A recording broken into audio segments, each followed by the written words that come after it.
Greetings and welcome to another Warhammer 40,000 Kill Team video. Today I'm going over the stats for July 2020 for all Kill Team tournaments around the world. Before we get into things, please remember to like and subscribe as well as comment. Let me know what you thought of the video, what you think of the stats, the progression and how they're doing overall.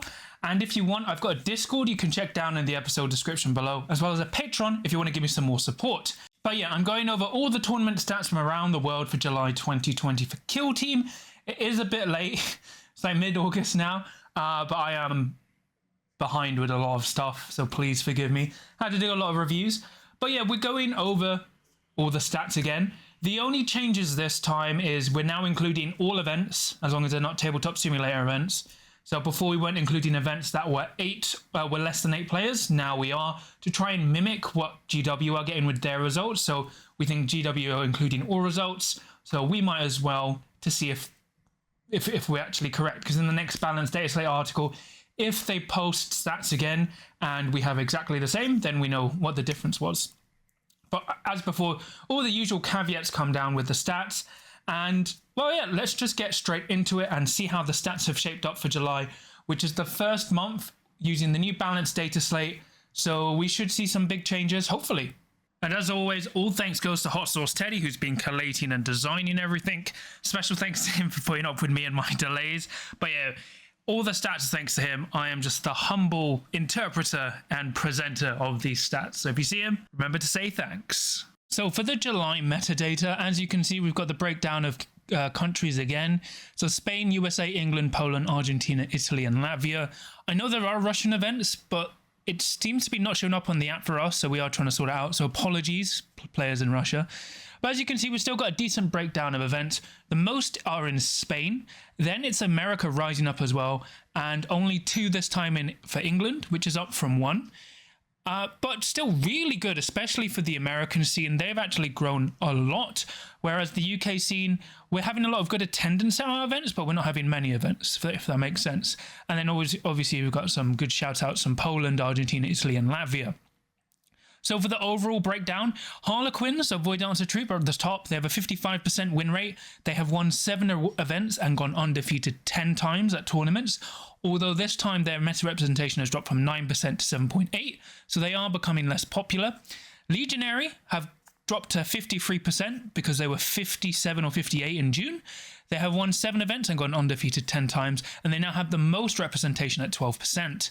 Vet Guard then are at 50%, who have won 4 events globally, coming undefeated 5 times. Commandos with a 45% win rate, winning 3 events and coming undefeated 5 times.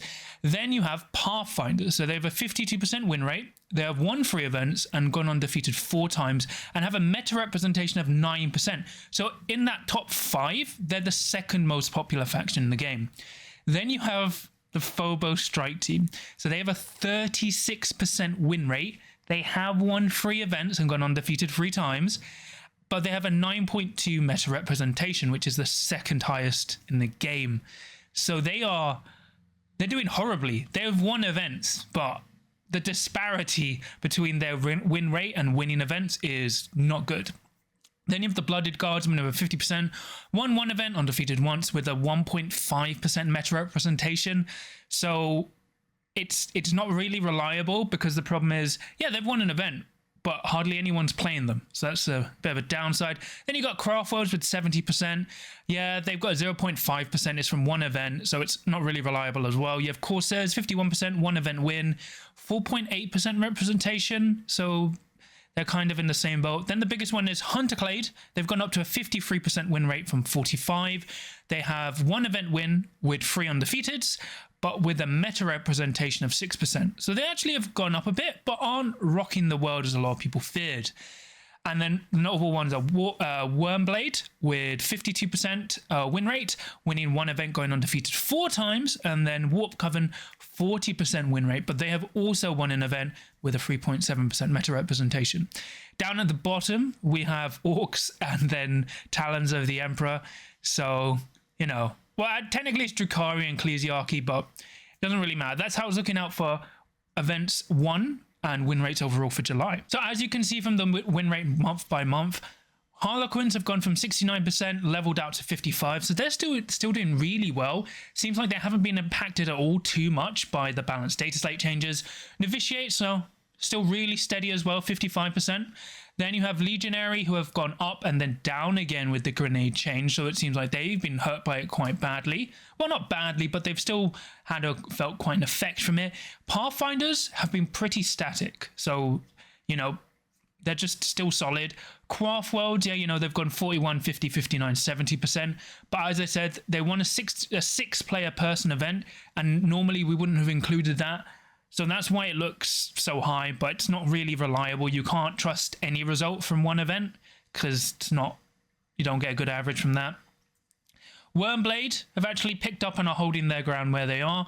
Vetguard are swinging about the place, but they're still really good at winning tournaments. It's just the overall win rate is still fine, just not amazing. And then, yeah, as you can see, Hunterclade are doing incredibly better. So if they're going month by month increase, we could see an increase for August, but we have to wait and see. And then Blooded Guardsmen are, yeah, they're all over the place as well. And Phobos Strike Team, they've had quite the drop. They've had a 51% win rate in June, dropping to 36% in July. Pretty terrible, really. And that's really bad for them. And then meta representation month by month. So Legionary is still the most popular faction. Then it's Phobos Strike Team, followed by Pathfinders. And then after that, then you have Commandos, and then Vetguard and Harlequins. So Harlequins have become less popular, but they're still doing really well. So you can kind of translate to that people going, maybe from the balanced Dataslate, people going, oh, Harlequins are bad now, they've been nerfed. Looks like they've been absorbed into Legionary and Phobos Strike Team. But the results for those teams hasn't really correlated. They've actually both gone down in win rate. So it's very interesting to look. But noticeably, Pathfinders are now growing. They're the third most popular faction in the game. And I think this is the first time, considering everyone really hates Pathfinders and Tau in general. It's very interesting.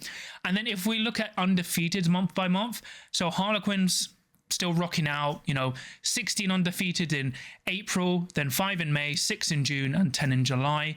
Veteran Guardsmen doing really well for undefeateds, as including Legionary. So you've actually got a quite healthy spread for the bespoke teams. Novitiate's quite static in that as well as Pathfinders. So it's just an interesting look because, you know, win rates are, you know, good to look at, but it's also good to factor in how many events a team is winning, as well as how many times they're going undefeated at a tournament. Now, here's the win rate excluding mirrors. So obviously, you've got Crawford and Imperial Guard, which aren't really reliable results because their meta representation is low. Imperial Guard has more accurate results because it has a slightly higher meta representation, but still not great. So if you ignore the top two, everything is pretty much unchanged, and it shows actually everything's pretty well spread. And then for the meta representation, you've got a clearer breakdown for what are the most popular kill teams in the world for July. Now, here is the meta representation. So as you know, we aim for a 55% to 45% win rate. That's the healthy zone. Anything above is danger. Anything below needs some help. And it's basically win rate by percentage of games. So if you look at it, pretty much all the bespoke teams are in 45% to 55. You've got Harlequins and Novitiates going up to 55 just at the top, but most teams from the bespoke side are in the middle. Obviously, the bottom left, you can see that the compendium teams have dropped out of favor. Then you've got Crawford and Imperial Guard up on the top left, but those results are unreliable because it shows they have a low number of games. Warp Coven, they're at 40%, so they might need some help. So we'll need to see how that trend continues for August and then September. And then Phobos Strike Team. They are not doing well at all. 36% win rate, the second most popular team in the game, and they are struggling. It'll be interesting to see how they develop for August, because if they continue this, wow, they need help. They need help. So yeah, that's the overall look at the July stats for Kill Team 2022. And as you can see, everything seems quite healthy, although Harlequins are still very dominant, still winning lots of events. Legionary are still winning events as well, but they've got the weird thing where their meta representation has jumped up, but their win rate has gone down. So you could say it's like an influx of just everyone jumping ship. And then Phobos Strike Team, oh my gosh, you know, second most popular faction in the game with the lowest win rate of any bespoke team. Then you got Hunterclade. They're doing a lot better now. They're 53%, so they could rise up even more.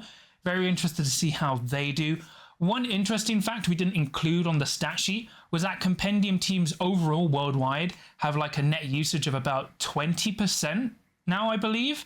So compendiums have pretty much dropped out of use. They're still decently, like, they're still used at the events. Like, you get, you know, a few, 1 or 2, sometimes 4 compendium players. But generally, everyone's running a bespoke team. So there's some interesting data there. But yeah, the win rates seem fine. Personally, I find the meta really weird. Generally, the kill teams are quite balanced, and you've got like the top 5 or 6 kill teams who are in their own meta, and they kind of dominate everything else. But that's just my perspective. As I said, the stats don't really show it. They show the game's quite healthy. And if anything, Warp Coven and especially Phobos Strike Team may need some help. Because as I predicted, while the grenade change was important and needed, it has hurt a lot of teams in ways I weren't expected. Like Phobos Strike Team, they hated crack spam against them, but they needed crack spam because it was a reliable way to do damage for them. And, you know, Harlequins, people are like, oh, you know, they've lost command points. You know, Jest is a bit harder. Jest still works fine. And now they don't have to worry about 3 cracks. They just have to worry about 1 crack grenade. And a lot of teams can't even spam like grenades in general. So no wonder they haven't done badly at all. Obviously, I've won a Harlequin event. It's in there. I need to talk about the event. I am so far behind on events. It's so bad. But yeah, overall, the game looks pretty healthy. But I'd be interested to hear what your thoughts of the meta are and the stats and how you found the changes of the balance data slate in general. Because yeah, game looks fine. But that's pretty much it for me now. Please remember to like and subscribe as well as comment. Let me know what you thought. I also have an article version of this down in the episode description below. And if you want, I've got a Discord you can check out for free. And I've got a Patreon you can check out if you want to give me some more support. So I'll quickly go and thank my patrons. So for my adults of the crit, I have Samaru, Sam, Tarun, Kenzie, John Thomas, Dave, Average Joe 27 and Adzik. And then for my veterans of the crit, I have Samja and Confucius. So thank you all so much for all your support. It really means a lot. And yeah, I'll be back with some more content soon. I have like a lot of tournament recaps I need to do because I've won 2 tournaments. Like, and I'm so behind on content. It's crazy. And sorry this has been delayed so much. Even my hair is going mad because I've received a lot of messages about the stats. And so like the next one won't be as delayed. I'm really sorry about that. And yeah, that's pretty much it. This is a shorter stat view, you know, because we tried to condense it down from everyone's feedback, trying to cover just the core stuff. And I think this is the format we'll go forwards with. And so we won't really do like quarterly landmark reviews. I'll just include that as we do month by month because people got confused with the June stats. They didn't realize the Q2 review did include June. So, you know, just to make sure stats are clear for everyone because effectively, you know, we're using what's in the BCP app, and I'm pretty sure we're using what Games Workshop is using to balance the game. So yeah, and it's just interesting to look at how the game does internationally, because obviously I have my own thoughts and feelings about the game. But when I look at the stats, I go, you know, maybe I'm just wrong. But, you know, we'll see. So remember, until next time, no matter what the stats say, you'll always be able to roll a crit.